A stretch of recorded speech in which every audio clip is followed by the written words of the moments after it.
You are, ma'am. Okay. You're going to introduce him and then... Where's... Okay, just tell him to come up there. Yeah, I don't know what...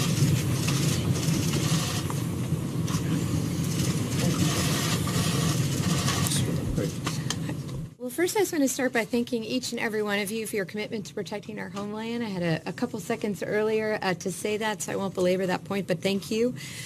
Mostly I would like to welcome and thank our Vice President for being here today. Rest assured, the Vice President is working hard every day to ensure the men and women of CBP and DHS have the authorities and resources you need to do the job the American people have asked you to do. He is committed. I have seen it myself. He has been working long and hard every day through the weekend to get you what you need and to get a deal with Congress. So I am so thankful for his leadership, for his continued vision and commitment to getting this done. Everyone in this room knows this security and humanitarian crisis requires action now. As I said yesterday, simply maintaining the status quo is not an option. Kicking the can down the road is not an option. I refuse to believe that the United States Congress cannot solve this problem and get DHS what we need to address this. But I will also say that a crisis requires decisive action, leadership, and vision. And that is what the President and the Vice President continue to demonstrate and continue to ask Congress to join them in. So without further ado, it is my distinct honor and pleasure to welcome the Vice President of the United States, Mike Pence. Thank you.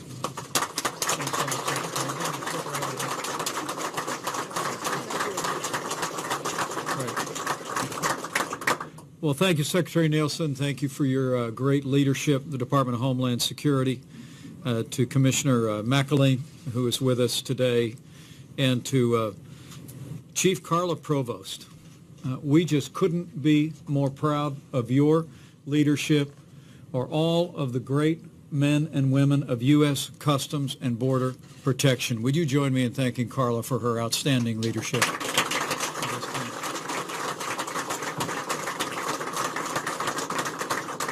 It's an honor to be with you today with all the men and women who represent some 60,000 employees all across this country, public servants, all, the men and women of U.S. Customs and Border Protection. And it's a privilege to be able to address you at this momentous time. And let me bring greetings from a great champion of the U.S. Border Patrol and all of the men and women and all of the agencies in U.S. Customs and Border Protection. I want to bring greetings from the 45th President of the United States of America, President Donald Trump. As the President said yesterday, and I say again today, traveling all across this country, in his words, you have no idea how much you are loved by the American people. As the President said many times, a country without borders is not a country. And each and every day, the men and women of U.S. Customs and Border Patrol see to the territorial integrity of the United States of America. And every American is grateful for the service and sacrifice that each one of you provide to this country each and every day. We're grateful for the work that you do.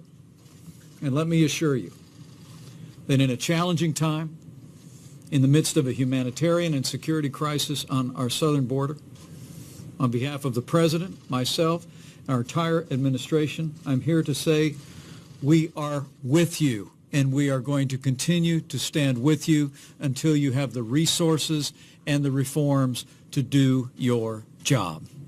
That's my pledge. The men and women of CBP do an essential job for the national security of the United States. It's amazing to think this is one of the largest law enforcement organizations in the world. Each of you makes an extraordinary difference. The truth of the matter is, men and women of this department, you risk your lives every day to enforce the laws of this country, but you also save lives every day.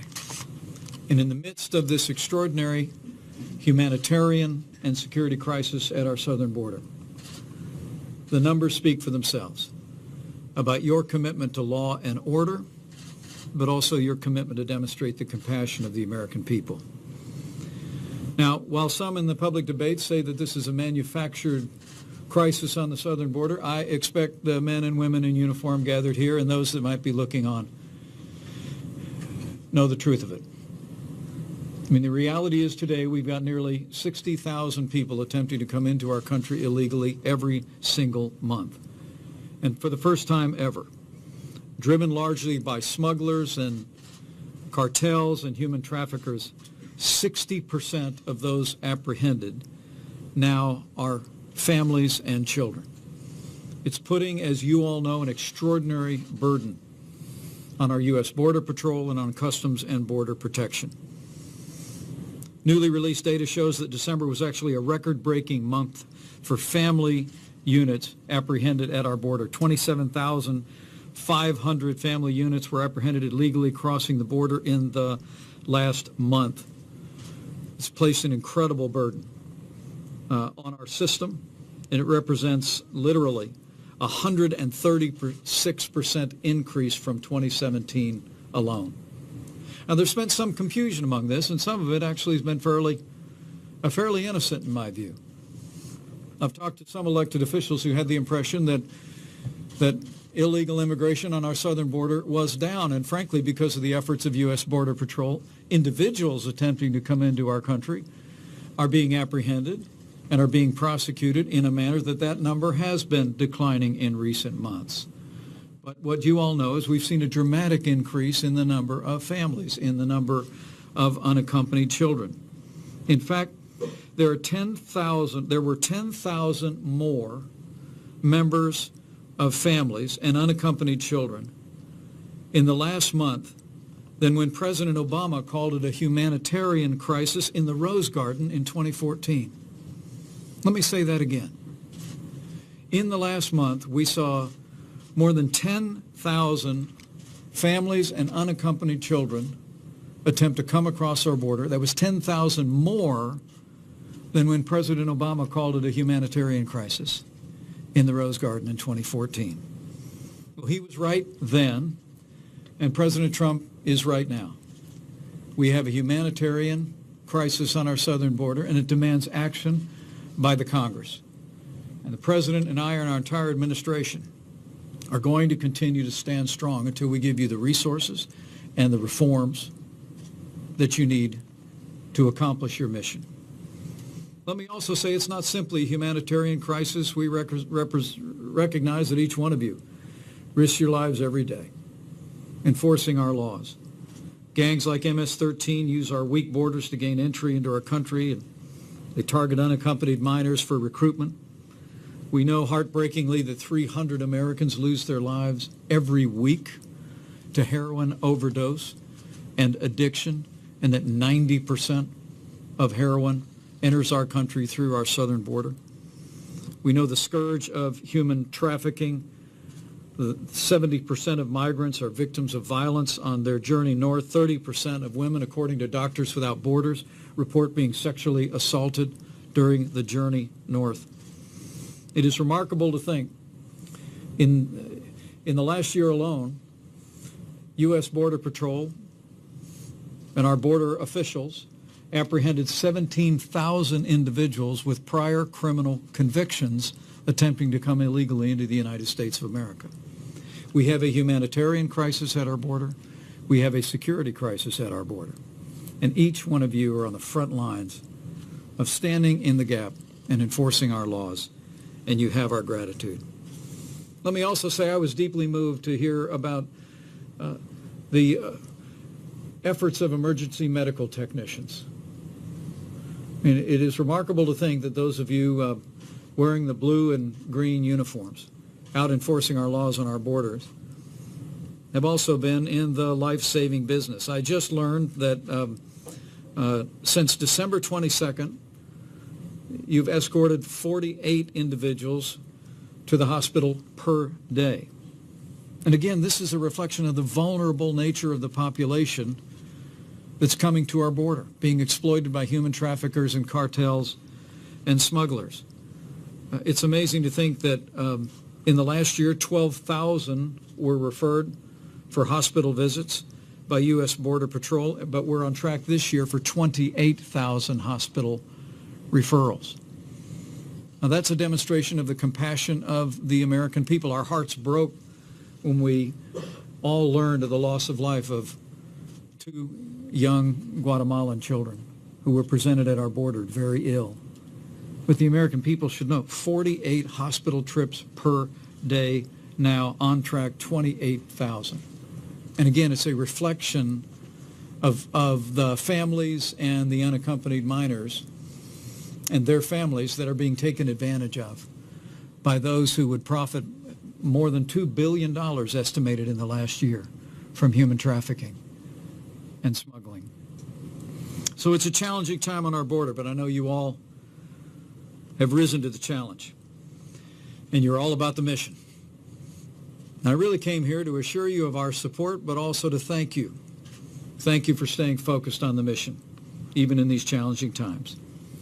And also to say to each one of you, on behalf of the President of the United States, everyone in Customs and Border Protection, that just as you fight every day to keep our nation safe, this President and this administration will keep fighting to build the wall and give you the resources and reforms you need to do your job. That's my promise.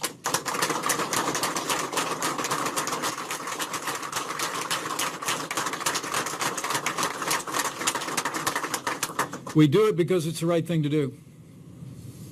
We do it because the facts of what's happening on our southern border speak for themselves. But I also know that we do this in the midst of a partial government shutdown. That's no doubt created anxiety for families that are gathered here today. And I want to assure you and your families that at President Trump's direction, we've taken steps to mitigate the impact of this partial government shutdown on you, on your families, and on the some 800,000 federal workers that are affected. We've made sure that tax refunds will be going out on schedule. We've made sure that food stamp benefits will go forward.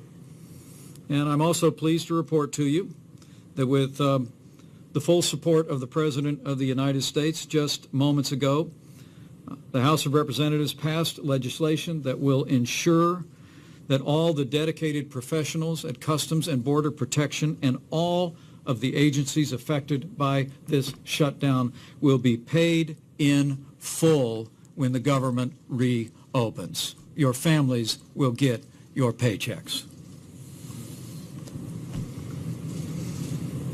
We're going to continue to work to end this shutdown. But I promise you we're going to continue to stand to give you the resources and the infrastructure that you tell us you need to do your job. And I want to thank all of you for staying on mission, and I want to thank you for your support. When I was putting my notes together to come over today, I came across a note from some members of the team down in Tucson. They sent me a note pointing out that while fellow agents were going to be impacted in their paychecks on a day like today, they still wanted me to know, and I quote, "We believe in what the President is doing, and we're behind you 100%. Now, that's the voice of a public servant. That's someone who's responded to a calling to advance a mission. And I know all of you standing here today, I can tell by the looks on your faces, share that same sentiment. I mean, the truth of the matter is, as the President visited McAleenan, Texas yesterday at the border, he acknowledged then, I acknowledge now, you're incredible people. But we know you need help. We know we need a wall. We need a physical barrier in areas of our southern border. We know you need additional resources to meet the security and humanitarian challenges that you face with this rising tide of illegal immigration, so much comprised of families and unaccompanied minors, different than in days past. And we know you need reforms in the law that will take the enticements that human traffickers use to encourage families to take the long and dangerous journey up the peninsula to attempt to come into our country illegally. And we're going to continue to fight for all of those reforms. But in the midst of it, my word to each and every one of you is focus on the mission. I know here at U.S. Customs and Border Protection, you are all about the mission. and it is a long and storied tradition here. And I want to assure you that we're going to figure this thing out. The President wanted me to communicate to each and every one of you. We're going to get you the support that you need. We're going to build that wall. We're going to get the resources that you need to secure our border one way or another. That's our pledge to each and every one of you. We owe you nothing less, and more importantly, we owe the American people nothing less. But in the meantime, just keep doing what you do every day. Just keep making the American people proud. Just every bit as much as you make your families proud. And keep that incredible, heroic tradition of U.S. Customs and Border Protection. You know, there's a verse in the Bible that says we're surrounded by such a great cloud of witnesses. And as I came in today, I stopped for a minute to stop at the memorial of your silent partners of U.S. Customs and Border Protection. It's amazing to think in the nearly 95-year history of this agency, 127 have fallen in the line of duty, fallen to protect the territorial integrity of the United States and to protect the American people. You are a part of a long and proud tradition. And I promise you, this president, his vice president, our administration, the American people are with you. We are going to stand with you and give you the resources and reforms you need to accomplish your mission. So thank you. God bless you. And keep up the great work.